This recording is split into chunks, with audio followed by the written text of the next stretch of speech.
तो हम देता तो बस यही है जो हमारे साथ सलूक किया, इससे बढ़कर क्या होगा? इससे बढ़कर कोई रमज़ान नहीं था। यानी गद्दार जो खुद गद्दार मुल्क को बेच दिया, पाकिस्तानी को बेच बेच के पैसे लिए, वो मुहिब वतन है और हम गद्दार हैं।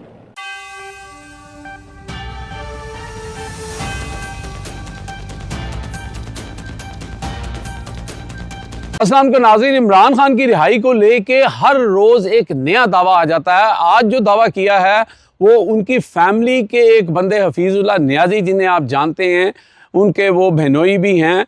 उन्होंने जो दावा किया है वो 5 जुलाई में उनकी रिहाई का जिक्र आया है। इसके साथ साथ इमरान खान ने आज अलीमा खानम को जो पैगाम दिया, और अलीमा खानम ने जो आज से 2 साल पहले इमरान खान को ऑफ़र कराई गई थी, उसका जिक्र आज क्यों हो रहा है। इसके अलावा हम आपको बताएंगे कि कल जो करोड़ों रुपए के इश्तिहार लगा के नवाज शरीफ, मरीम नवाज़, तमाम आर्मी के जो चीफ़ हैं वो, शहबाज शरीफ, इनकी तस्वीरें लगाई गई, उसके ऊपर जो डॉक्टर कदीर ख़ान थे उन्होंने क्या कहा था, उनकी क्या सोच थी, और उनके साथ धोखा किसने किया, और वो किसको मकार और झूठा कह रहे थे, वो भी आपको एक क्लिप सुनाएंगे। सबसे पहले बात कर लेते हैं कि जनाब आज इमरान खान की मुलाकात थी उनकी बहनों के साथ, और 6 लोग उन्होंने बताए थे, लेकिन वो मुलाकात नहीं कराई गई। लेकिन कुछ लोग मिले जो वकला थे, और उसमें फैसल चौधरी जो हैं वो फिर एक दफ़ा मिले, और इसी तरह फवाद चौधरी जो हैं उसी केस में थे, उनकी भी मुलाकात हुई। तो जो वकला गए थे वहाँ पर, उन्होंने जो आके अलीमा खानम साहबा को बताया, वो बात बड़ी इम्पॉर्टेंट है। वो इसलिए इम्पॉर्टेंट है कि अलीमा खानम साहबा ने आज फिर इस बात का इंदिया दिया कि हमने ये कहा था कि आप हमारे साथ टेबल पे बैठ जाएं और बताएं कि आप चाहते क्या हैं। क्योंकि इमरान खान क्या चाहता है? इमरान खान चाहता है रूल ऑफ लॉ चाहता है, डेमोक्रेसी चाहता है, 26वीं आईनी तरमीम जो है उसको जो है रिवर्स करने को चाहता है, ताकि अदालतें आज़ाद हों। क्योंकि आज जब वहाँ पे जज साहब जो ये केस सुन रहे थे, उन्होंने बारहा ये कहा कि जनाब आप उनकी बहनों को अंदर आने दें, लेकिन उनकी बात नहीं सुनी गई। तो इस मौके के ऊपर जज ही वहाँ से उठ के चले गए। अब यहाँ से आप अंदाज़ा लगा लें, ये जो कोर्ट पैकिंग की गई है, या ये जो जजेस हैं, इनकी क्या हैसियत रह जाती है जिस मुल्क के अंदर एक जज जो है वो अदालत के अंदर मौजूद है, और अदालत के बाहर वो जिन लोगों को अंदर बुलाना चाह रहा है उनको अंदर नहीं आने दिया जा रहा। अब इससे ज़्यादा आप मुझे बताएं कोर्ट पैकिंग क्या होती है, कब्ज़ा क्या होता है, अदालतों की बेतुकीरी क्या होती है, जजेस की बेतुकीरी क्या होती है। इससे तो ये चीज़ साबित होती है। अब इमरान खान को भी पता है कि ये जो मौजूदा निज़ाम है, इससे किसी किस्म के इंसाफ की तवक्को नहीं है। उनके तो केस नहीं लगाए जा रहे। पहले आपने देखा कि सहाफ़ी मज़हर बरलास जो हैं, उन्होंने बड़ा कॉन्फिडेंटली कई जगह पे ये कहा कि इमरान खान की रिहाई हो रही है और पसे पर्दा जो हैं वो मुज़ाकरात हो रहे हैं। अब इमरान खान ने इन मुज़ाकरात से बिल्कुल इनकार किया है, उनको कोई नहीं मिल रहा।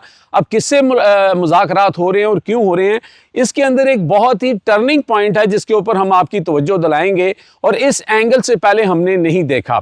आज जो है हफीज़ुल्लाह नियाज़ी जो हैं उन्होंने 5 जुलाई की तारीख दे दी। यहाँ पे केसेस नहीं लग रहे, यहाँ पे कुछ नहीं हो रहा। और दूसरा बहुत इंपॉर्टेंट एलिमेंट है आपकी जो इस वक्त जो फैसला दिया था 8 जजेस ने मखसूस नशिस्तों का, वो नज़र आ रहा है कि वो मखसूस नशिस्तें जो हैं वो इस वक्त उनसे छीन के दोबारा मुस्लिम लीग नून को सिर्फ दी जाएंगी। उसमें पीपल्स पार्टी और दीगर को भी नहीं दी जाएंगी, सिर्फ मुस्लिम लीग नून को दी जाएंगी। तो ये सारी गेम है क्या कि फैमिली के लोग कह रहे हैं इमरान खान बाहर आ रहा है, सहाफ़ी कह रहे हैं, बैरिस्टर गोहर कह रहे हैं, लेकिन अलीमा खानम जो कहती हैं कि इमरान खान कह रहे हैं कि वो किसी चीज़ के ऊपर कॉम्प्रोमाइज़ नहीं करेंगे, ना वो चुप करके बैठेंगे, वो सियासत भी करेंगे।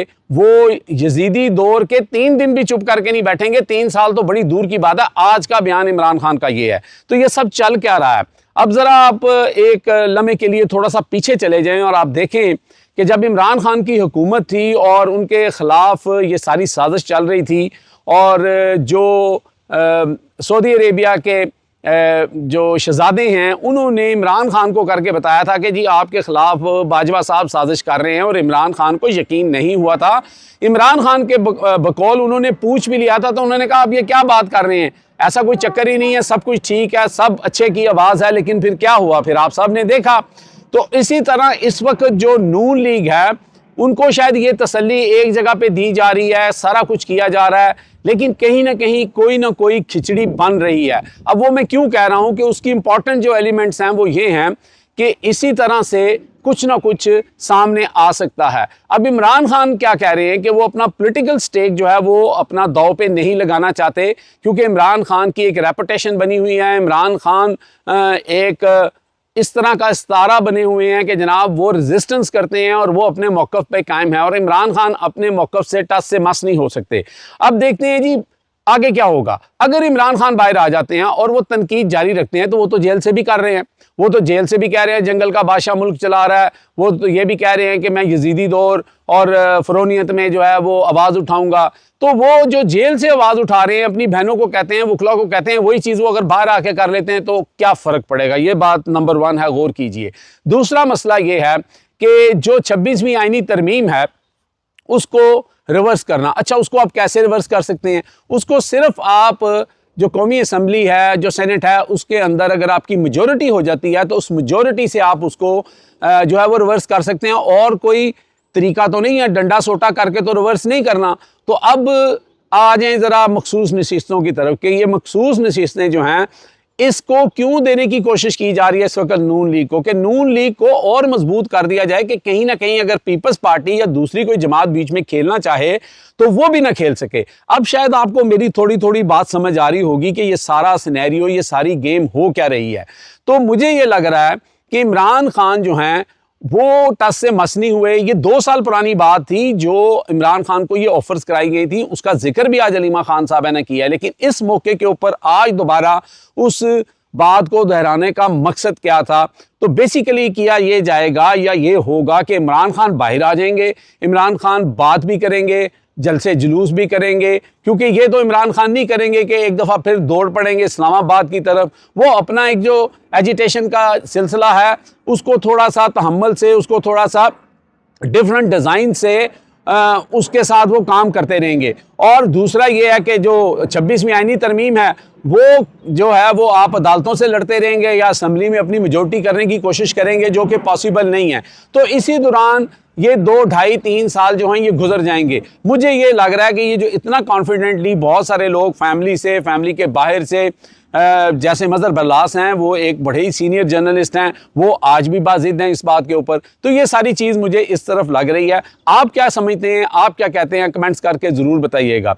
अब थोड़ी सी बात कर लेते हैं जनाब कि जो डॉक्टर कदीर खान, उनके साथ जो ज़्यादती हुई, जो जुल्म हुआ, उसका एक उन्होंने छोटा सा जो जिक्र किया था वो मैं आपको सुनाना चाहता हूँ। और ये जो तस्वीरें लगा के अपने आप को फन्ने खां समझ रहे हैं और अपने आप को क्रेडिट लेना चाह रहे हैं, इन्हीं लोगों के बारे में इसी अदारे के एक साबका शख्स मुशर्रफ, जिन्होंने उनको बंदी एक किस्म का बना दिया था, उनके ऊपर ये लगा दिया था कि जनाब आप घर से बाहर नहीं निकल सकते। उनकी बेटी की भी स्पीच चल रही है, और लेकिन उन्होंने ये कहा कि अवाम तो मेरे दिल में है, अवाम मुझे मोहब्बत करती है। लेकिन ये लोग थे जो मुनाफिकीन में थे, और ये लोग थे जो आसान फरामोश हैं। वो किन को कह रहे थे? क्या ये जो तस्वीरें लगा रहे हैं इनको कह रहे थे मुझे, या आपको कह रहे थे? इसका फैसला आप करें। तो ये मैंने पहले भी शुरू में आपको ये क्लिप सुनाया, अब ये थोड़ा सा लंबा क्लिप इनका सुन लें कि डॉक्टर कदीर ने इन लोगों के बारे में क्या कहा था, जो बेशर्मों की तरह अपनी तस्वीरें लगाकर और फड़े मार रहे हैं कि जनाब हमने जो है पाकिस्तान को एटमी ताकत बनाया। जिसने बनाया था उसके ख्यालात इनके बारे में क्या थे, वो शख्स आज दुनिया पे नहीं है, और वो जाते जाते इनके चेहरे से नकाब भी उतार गया है। अब तक के लिए इतना ही। देखते रहे मेरा channel hitlist by Amjad Chaudhary, और ये सुने आप डॉक्टर कदीर खान क्या कह रहे थे। कम ज़्यादा तो बस यही है जो हमारे साथ सलूक किया, इससे बढ़कर क्या होगा? इससे बढ़कर कोई रमज़ान नहीं था। यानी गद्दार जो खुद गद्दार मुल्क को बेच दिया, पाकिस्तानी को बेच बेच के पैसे लिए, वो मुहिब वतन है और हम गद्दार हैं। ये क्या तरीका है? कोई शॉर्टकट है? शॉर्टकट देखिए, तरीके बहुत से हैं, लेकिन अब हमने कसम खाई है कि इस मुल्क को कुछ नहीं बताएंगे। जो हमने बताया उसका जो सिला मिला ना, अब उसके बाद कोई सलूशन, कोई हल नहीं बताएंगे किसी को। आप नाराज हैं लोगों से? लोगों से तो नाराज नहीं है, लेकिन एहसान फरामोश से तो नमक हरामों से नाराज है। आवाम से नाराज नहीं है, आवाम तो बेचारे बहुत मोहब्बत देते हैं। आपने खुद अभी मेरी बेगम को देखा, सीधी सारी बेचारी किन जाती, कितनी गुस्से में आई वो, जिसके साथ ये हो कि 6.5 साल से बंद रखा है, बच्ची को नहीं आने देते, मिलने नहीं देते। डबल देते कि लुटेरे डाकू तो पूरी दुनिया में घूमते फिरते हैं, और हम इस मुल्क के लिए खतरा बन गए।